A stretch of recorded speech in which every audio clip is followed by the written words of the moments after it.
Today we were invited to witness something of profound importance, a promise made, an oath taken.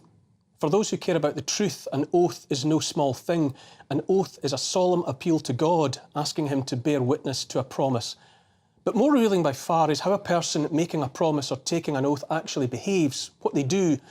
A person might promise in a court of law to tell the truth, on a battlefield to be steadfast to comrades until death, but the proof of the pudding lies in how the taker of the oath lives their life.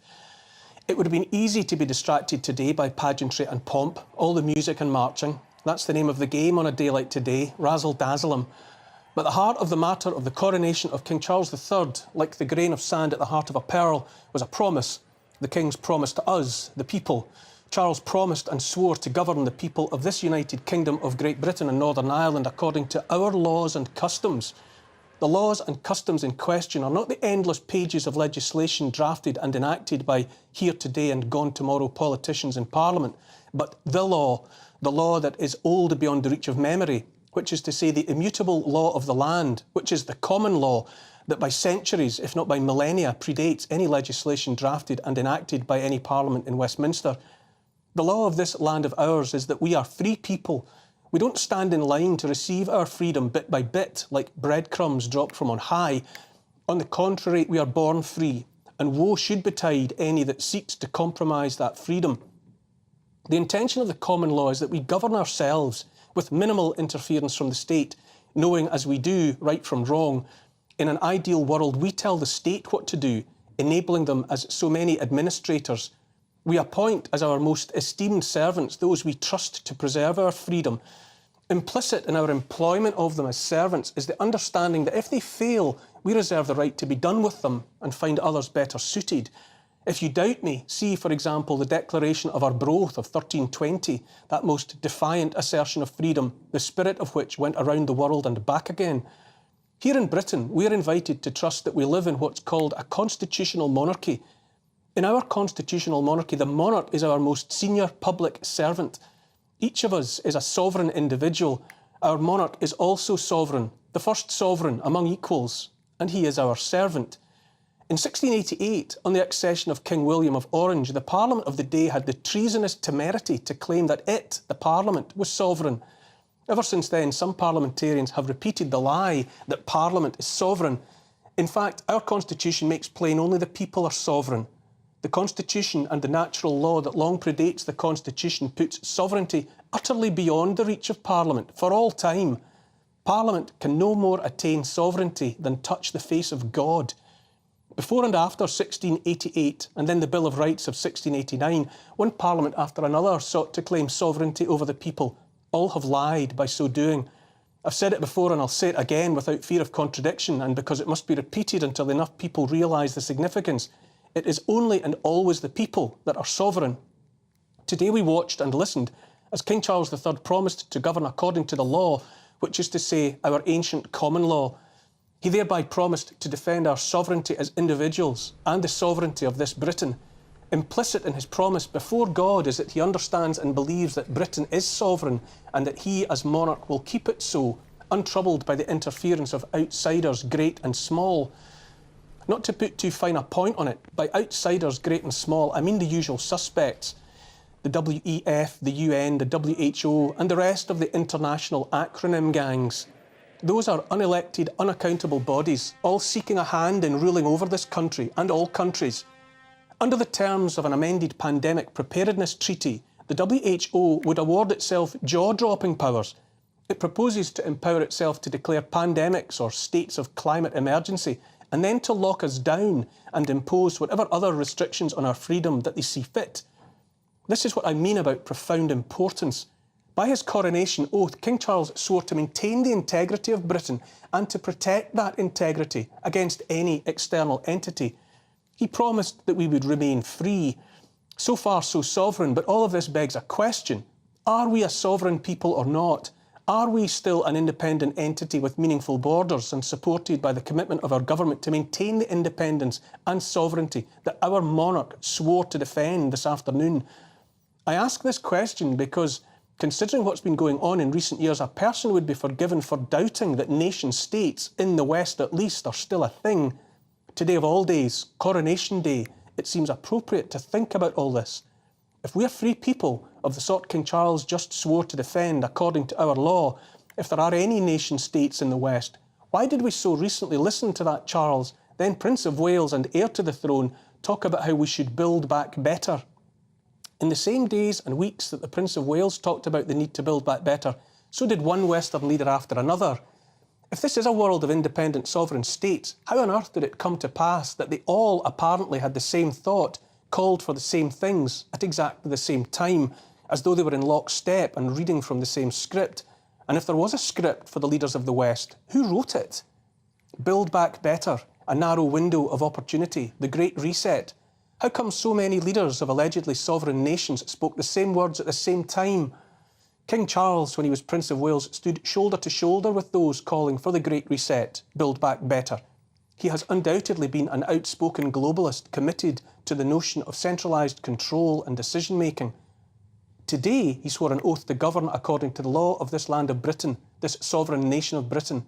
Promises matter. As I've already said, what matters most is not what a person says, what matters more is what a person does.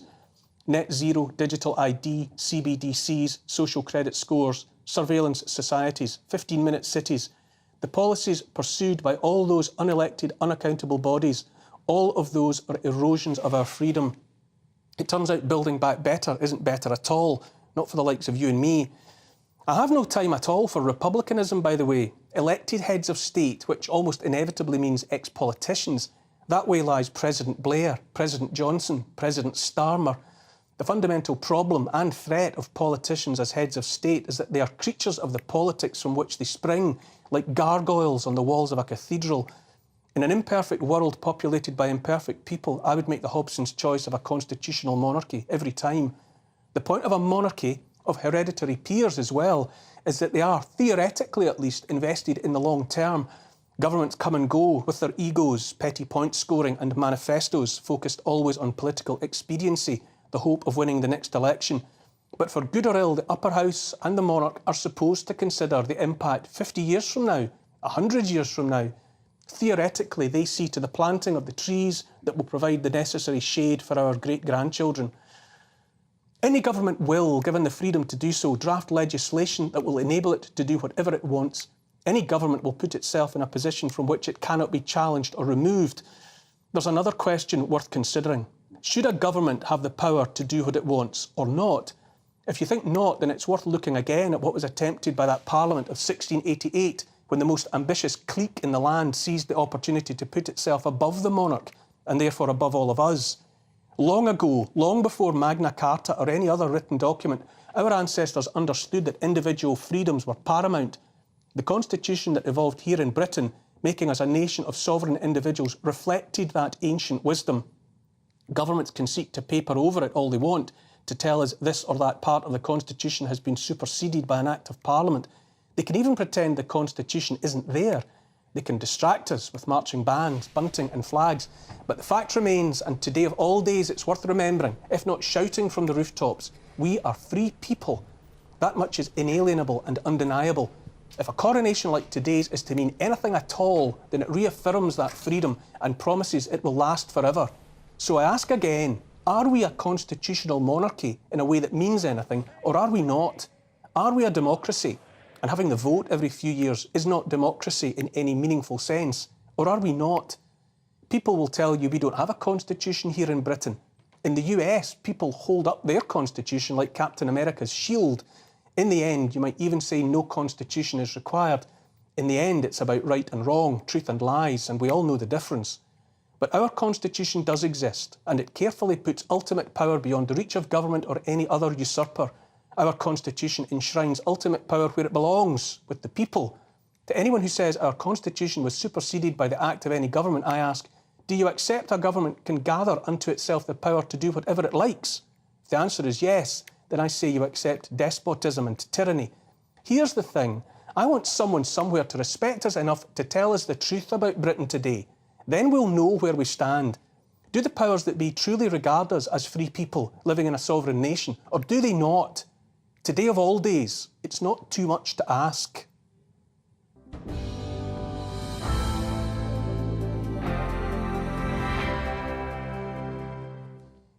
All of that's my opinion, of course, and you're free to disagree. Keep the tweets and emails coming all through the show. You can email gbviews@gbnews.uk, and you can tweet me as well at gbnews, and I'll get to some of your comments later in the show if time permits. Joining me tonight, broadcaster and lawyer Andrew Eborn. Andrew, are we a sovereign nation? Well, I think it's fascinating, your summary of what's just happened today. And one of the phrases that Charles, now King Charles, crowned as we speak, one of the phrases they use is he's not here to be served, but to serve. And to your point about whether we're a sovereign nation or whether we have free will, the reality is we get to choose once every 4 years, and then we're under a dictatorship, if you like, for that 4-year period. So you're right, all of our freedoms, if you like, we give away during that 4-year period. But do we, though? Oughtn't we to be governed ourselves by, for example, trial by jury, where the justice of the law is judged as well as the guilt or innocence of the person brought before that court and that jury? Well, what people would say is that you judge basically by the ballot box. That's when you're allowed to do it. And your point about politicians is they're in the business of getting re-elected. So you need to have some sort of stability, if you like, for the nation. And that's why I think the powers that the sovereign now have are limited in comparison to what they used to have generations ago. And to a great extent, they're a figurehead. It's great for our, right? Tourism. Oughtn't we to have that restraint on government power in the form of a constitutional monarch, if indeed we live in a constitutional monarchy, that otherwise a government will legislate and put itself in a position of absolute power? Well, that's the difficulty about and what they're saying is that you've got every 4 years you have that choice. And if people don't deliver, then you have the ability to get rid of them. But during that period, you need to give them the power, if you like. You're ceding power during that 4-year period to make them effect laws and bring in that sort of protection. Our ancient tradition invested power in the people in every moment of every day by trial by jury, by which, as I say, the justice of the law itself was judged in every case. And it's by that application of people power that we restrain the legislative who would otherwise just write, enact and punish in the light of whatever laws they see. It's interesting, but you've also got to give people a relevant period of time in order to affect certain things. You cannot govern, not everybody can govern because there'll be complete chaos. You need to basically delegate some sort of responsibility for ensuring those fundamental things, because otherwise it just wouldn't work, is the reality. So that's what we try and do. That's where the electorate sort of works on that sort of basis. That's where democracy should work, but it's working every 4 years. And as I say, you've got a democratic right, that period, but once every 4 years. I say every 4 years isn't good enough. After the break...